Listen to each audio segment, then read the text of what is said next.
let me move on to the King of the Ring, guys. So that's I'm gonna move back to Monday since I'm doing the whole last week. So let's cover all the King of the Ring business, the men. So let's go back to May 20th. Oh, here's Gunther. I don't know. I didn't listen to this long promo he did in an empty arena. I don't really care what he said. But I'm gonna move on to the match, which started with Jey Uso. Another long, these long camera pans that go from the backstage to the ring, they're gonna start to get old eventually. You know, they're already old for me. They're already old for me. Yeah, they don't need to use it on Raw. Maybe they could just do it at the pay-per-views or something. But you know, Jey Uso's got this cool entrance where the whole crowd is into it. But that seems to be the only cool thing about him these days. Here comes Gunther, the ring general. Or the ring general, as he calls himself. Yes, exactly. You got to say it right, Ken. Mm-hmm. Yeah, so as I mentioned earlier, but if you guys are watching just the clip here, maybe you didn't hear me mention that, yeah, they've been teasing a little Jey Uso injury, and that kind of led to Gunther's win here. But here's the referee going down, the ref bump. How did this end? The referee, a little bit of a delay in getting there. So this was that one moment where Jey could have said, I could have won. They're really making him look strong here against Gunther. But this is the end. Gunther pretty much just got pissed, pounded on him a little bit, and then choked his ass out. And that's the end of this one. So Gunther's going to go to the final. He's going to face the winner of Tama Tonga and Randy Orton. Randy Orton on this Friday on SmackDown. So that's that. I'm going to jump to the SmackDown King of the Ring match. I'm just kind of glossing over what happened. So on SmackDown, May 24th, the night before, and this was in Jeddah, right? So this was like this was in Jeddah. This was like a big SmackDown show. I don't know if I've seen that before, because it didn't really make sense that SmackDown would be in America and then somehow they would fly across the world to do SmackDown or to do a Saudi Arabia show on Saturday. But anyway, so this is in Saudi Arabia. Paul Heyman's there with the Bloodline because Tama Tonga's in the Bloodline. He's talking about how they couldn't get Tonga Loa into the country. He's like, Solo, these guys you're recruiting are dangerous. They can't even get fucking paperwork to cross borders and shit. So it's just Solo tonight against, to help Tama Tonga against Randy Orton. So here comes Randy Orton. So another big match feel in a big giant arena in Jeddah. Here's Tama Tonga. And how did this match end? This ended with an RKO. Not really much help. Solo Sikoa will just watch Tama Tonga take the pinfall. I don't know what he could have done there. Even if you get DQ'd, it's a tournament.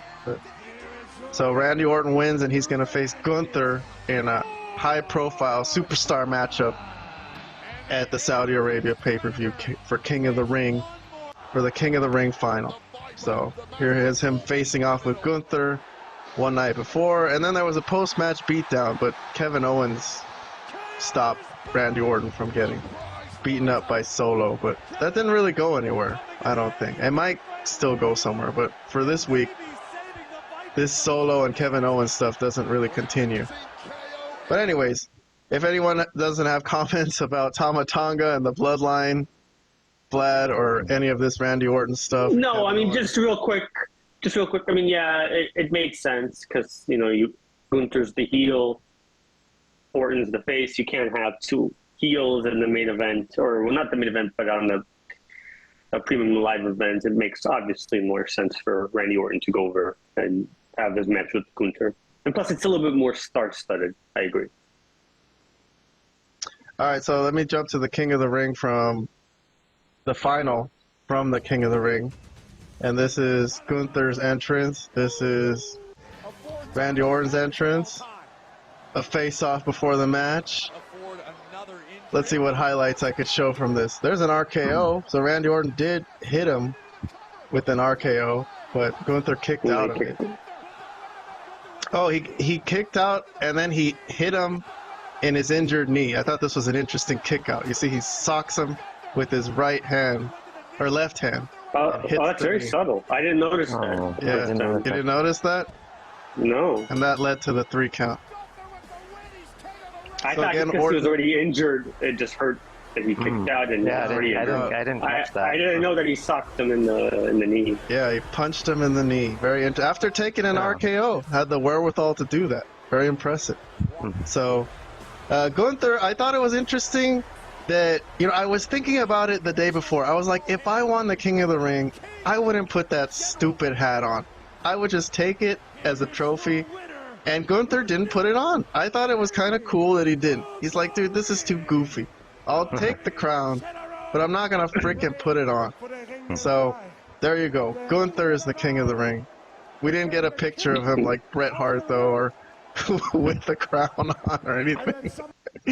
So, any comments from you guys for Gunther? I guess it's just praise. He deserves it, basically, right? Well, the general is now the king. Robert.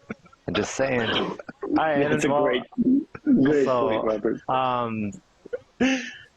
With all due respect to CM Punk, the label of best in the world, personally, I would probably give to this guy right here. Wow. I mean, interesting. It's hard to think like who's better than him at this point. So, hey, he deserves it. Even the crowd said it. So, yeah. Yeah, that's interesting. For a guy that never goes to the top rope or never does a tope suicida, Robert says this guy's the best wrestler on the planet. All right, cool. He is. I completely agree. I've always sang his praises. He's the best in-ring performer in the business today. I don't think it's really even that. I think it could be close, but I don't think it's that close. He's almost perfect. Like I've never seen one bad Gunther match. It's always pristine. So I think it's a great choice. Obviously, I think this guy should be pushed as far as you could possibly push him. So maybe at SummerSlam, he finally could win some. I guess right. He gets the opportunity. So but how does he? Who's he? Choose which one? Which does he choose which championship or? Yeah, that's the part I wasn't sure. Like, does he choose which? No, he's on Raw. He has to. You gotta go with the one from your brand, is what my understanding is. So he's gonna face. So he has to face Damian Priest. Damian Priest or Drew McIntyre. Or Drew McIntyre. Right, my bad. Man. Right. No. Well, who do you think is gonna win that Drew McIntyre Damian Priest match in Clash at the Castle? When they announced it was at Clash at the Castle, I was like, what the fuck? Drew McIntyre's gonna win, man. He's gonna go over. Well, he didn't go over Roman Reigns. Yeah, but this is against Damian Priest. But okay, I don't. But also they might want to further that CM Punk. But if CM Punk screws him in Scotland, oh my god, that's gonna be great. That would.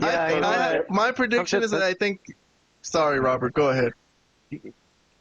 Man, now that I think about it, since he didn't go over Roman Reigns, would he really lose twice there? Like, I don't know, man. I think Drew's gonna win. Drew's gonna win, and the match with CM Punk and Drew is gonna be for the World Heavyweight title. Come on, man. What is Damian Priest doing here? Get him out of this picture. Like, he won his title. He cashed in. Good for you. Give the title to Drew McIntyre. He deserves it, man. And he deserves to have his moment, because he still hasn't had his moment. He did it in the pandemic, and then at WrestleMania this year, he lost the title right when he won it. So he needs a moment where 5 minutes. Yeah, he needs a moment where the show goes off the air and he's the freaking champion. So with the crowd going crazy. Yeah, real quick, I agree. But I think I don't know, there's something interesting about somehow Punk screwing him in Scotland. Yeah, I know. I think that would be great for their overall feud, you know? Oh my god. I mean, you talk about let's not forget that Drew McIntyre still isn't over Bloodline screwing him in his hometown. He's been talking about that for a year. If Punk screws him here, they're gonna have their feud would be so much. I mean, it's already great, but it would even be furthered if that happened. So, kind of rooting for that to happen. For Damien to hold on to the title and somehow Punk getting involved in that thing, I think would be. It would be killer. It would be killer for their overall feud. So yeah, but Damien with the championship though is a little funky. I don't know what's going on there, but okay. I don't think that's gonna. I mean, it could go one of those two ways. That's basically one of the two ways it can go. So let's wait and see. Yeah, I gotta put a pin on that